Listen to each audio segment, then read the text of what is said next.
We'll see Arsenal and Chelsea's games later, but while Manchester United can't stop winning, Kevin Keegan says Manchester City have forgotten how to do it. That's 9 games without a victory for City now. The latest, a draw with Charlton.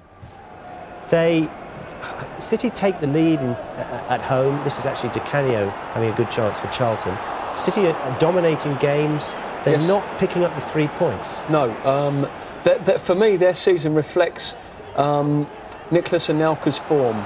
I think when he plays well and when he scores goals and when he's involved, I think City look a good side. When he goes quiet, I think they go quiet. There are 5 defenders there appealing for a handball, I think, by Anelka in this build-up. Have they got a case? Well, I will have to look at this then. No, I don't think they have. And I think they'll be very, very pleased with Robbie Fowler now getting in on the goals, because I think that's a major plus for them. They did rely too heavily on Anelka. Now they've got a foil.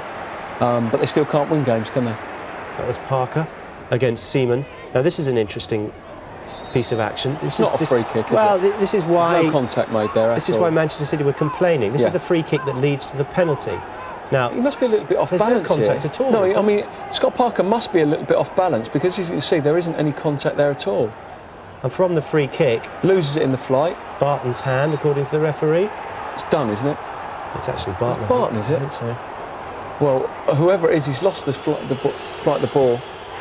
And then you still don't get that bit of luck, do they? I mean, what's got to be said is that there's plenty of games this year already they've played, and you know, they've drawn or lost them and have deserved something more from them. And this was probably the case in last night as well. You know, I mean, it's really unlucky. I mean, you've got a free kick that should never have been, a handball that, you know, is 50-50, and, you know, the ball, I mean, Seaman's done very well to save it, and he gets the rebound. So they can count themselves. They've probably been unlucky this year. Robbie Fowler seems to have got back into form a little bit recently. Real plus. He looks like he's got himself fit.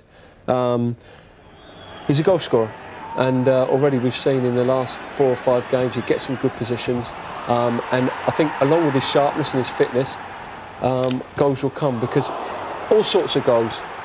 As you can say, he's a little bit like Scholes in the way he takes up the positions. He gets good goals, he gets bad goals, he gets tap-ins, you know, and he gets the spectacular. And, I mean, a fit and sharp Robbie Fowler is going to be an asset to There was a claim that he wasn't fit, that he wasn't working hard enough, that maybe he was even overweight. Was that fair criticism or not? Yes, I think so.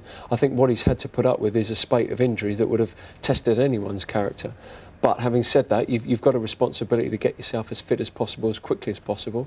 That's probably taken him a little bit longer than they would have liked. But, you know, at last they're reaping the benefits.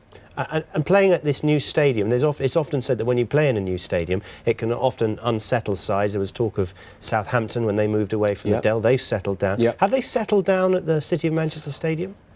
Well, I mean, you'd like to say, first and foremost, that it's been difficult for them with the transition. I mean, I played at Manchester City and Main Road quite a lot.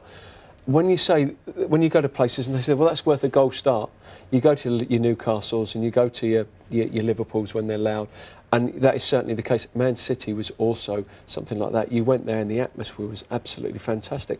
All right, I think now it's maybe a little bit more spread out. You know, it's more family orientated. You haven't got the singers in particular parts of the ground. Maybe you haven't got that atmosphere yet.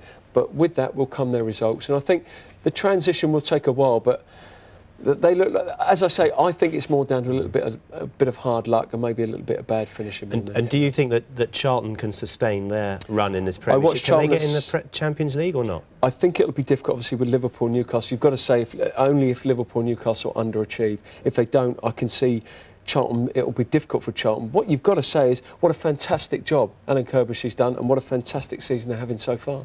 Absolutely.